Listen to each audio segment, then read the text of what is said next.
As it is such a stunning day, I thought it might be quite nice to give you a little tour of the garden. So this is the front garden. This is our little cottage garden bed.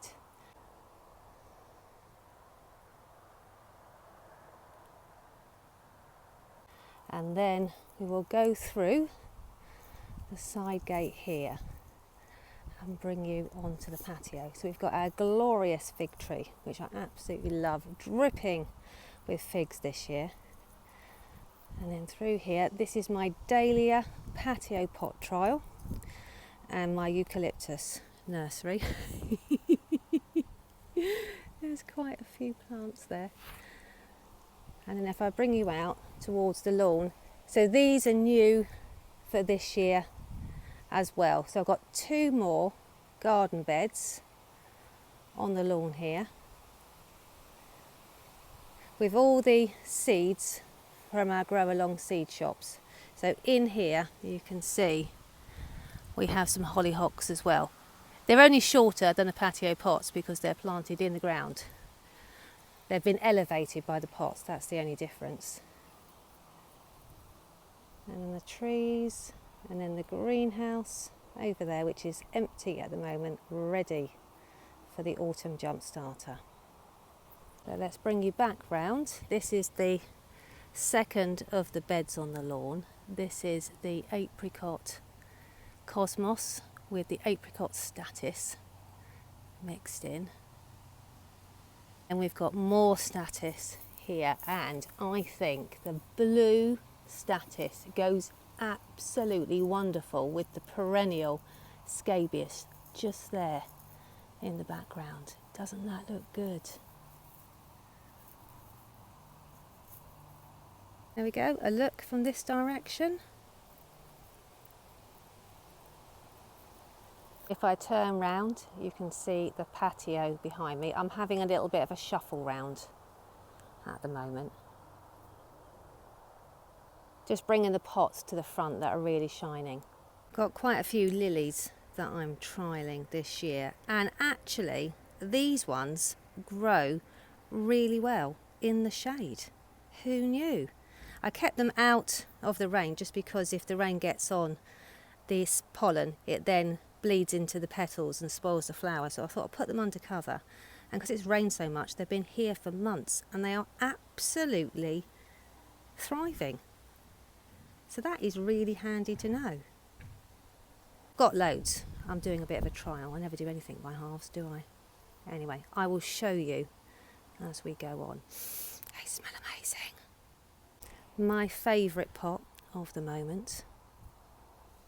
Next, I'll bring you up into the vegetable garden. It's called the vegetable garden because that's how it started out. Was growing all my own vegetables, but dahlias are edible. So I suppose that's still vegetables, isn't it? There's a foxglove there. Neil likes the seed to be able to scatter naturally, so I'll be able to take that out soon, but for the time being it's spoiling my picture. All the way at the back of the vegetable garden, we've got a place that only gets part shade. So I'm trialling some hypericum berries here, and so far they are thriving. I actually moved these from another location, so I will show you how to do that at some point. It's the wrong time of year for moving now, but when I did them in the spring, I recorded the whole thing, so I can show you that later. And then if I turn round, here we are. Back with the dahlias. Look at the size of them, filling Neil's cages beautifully.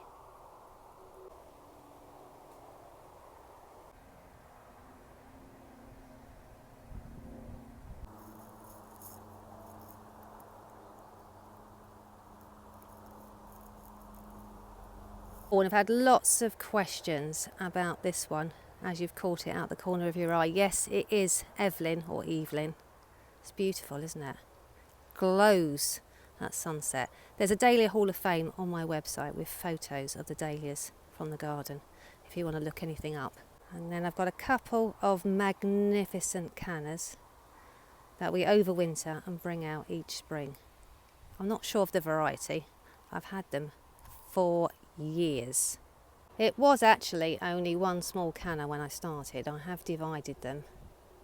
I could divide them some more if I wanted to, but I think that's enough of this type of canna in the garden. Don't want too many of the same thing. And if you look at the pot, you can see the canna is pushing it out of shape. It is so enormous in there. But anyway, I like it. We leave it as it is, just overwinter it. And I like the dramatic display that having a plant this big gives me. More of my favourite corally coloured dahlias are up here, just starting to bloom, and again filling out Neil's cages.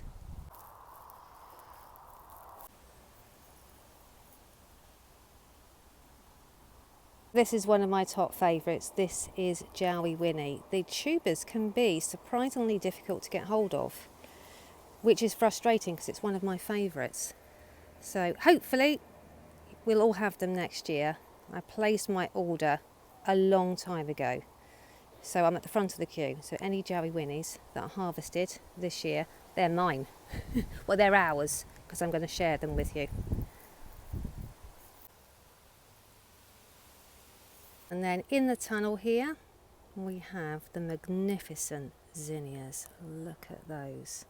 A little step back for you. Pan the camera up. Don't forget you've got my Zinnia trial in here as well, so as well as all the queens. I've got a new lot of zinnias in testing.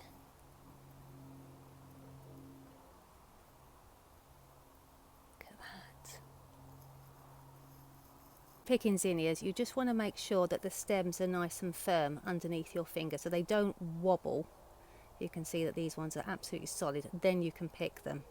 I think too young, like this one here. It's got quite a wobbly stem, can you see? It doesn't feel firm under your fingers. And you wouldn't want to pick it yet anyway because it's got so much more opening to do. The flower will be absolutely glorious if you leave it to continue opening. Like this one here. So this one is ready for picking and you can see how much more it's developed. So it pays to be patient and to wait. Then over here I've got a fantastic display of Amaranthus. I've just snuggled in my courgettes amongst them. I think they look great. They give a bit of ground cover. This is a new variety that I'm trialling. I absolutely love it. It's green and this lovely bronzy colour. Beautiful. And I think the backdrop of velvet curtains just really sets it off. So you've seen the vegetable garden, the garden beds on the lawn, the patio, and then the front garden through the gate.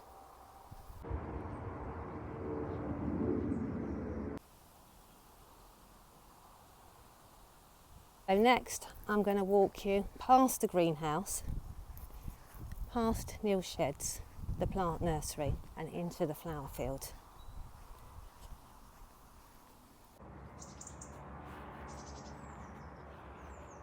Wow, the field looks absolutely incredible this morning.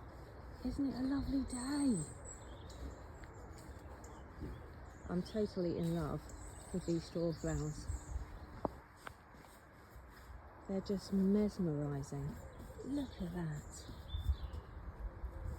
So tall as well.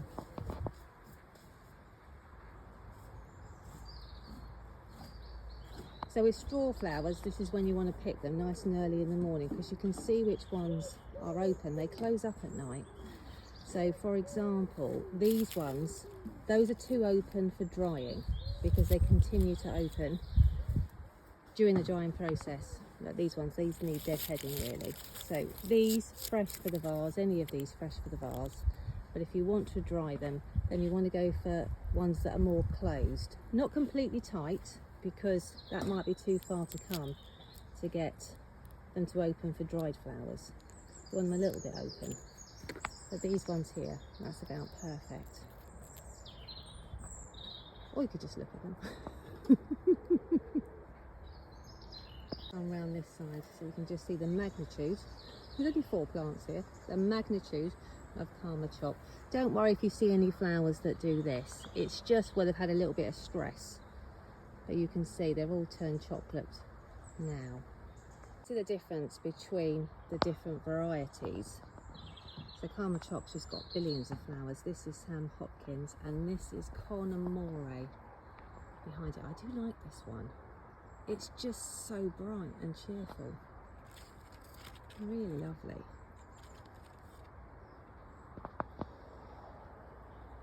This is Chat Noir and I love these because they've got that flash of green at the centre. These are such a bulletproof dahlia. I've had these plants for years and they're still going strong. Sometimes dahlia tubers can get tired and you need to get fresh, but not with these varieties. And this is a cracker.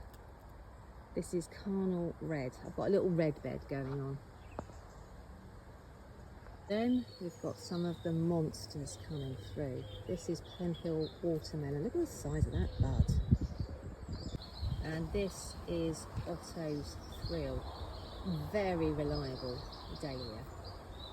Dahlias in our shop are going to be all my favourites that are super reliable for you. So you'll get lots of flowers rather than just a few from each plant. I mean, look at these, for goodness sake. Right next door, this one is Peaches and Cream. So peaches and cream, strawberries and cream. I plant them next door to each other. So these get more flowers, but they're smaller, really very useful. And there's not quite as many flowers on these per plant. You will get loads, it's only just started, I'll show you later. But the flowers are bigger, look at that. We've got the Super Whopper Cafe au lait dahlias with massive buds. I think this angle will be better done in the evening. I'll come back later and give you another look.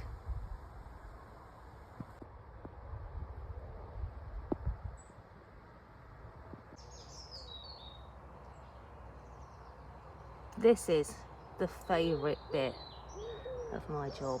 It's just gathering all these varieties in and trialling them to find the best ones for you. Over in this bed I've got lots of blues because I thought it'd be rude not to. You think you won't like the blues, but then suddenly you think, oh my goodness, that's actually really nice.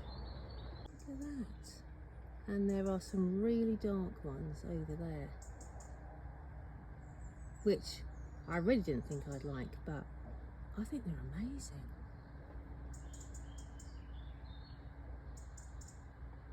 I am besotted with these pink ones. It's so difficult to know until you actually grow them for real what the shades are actually going to be like.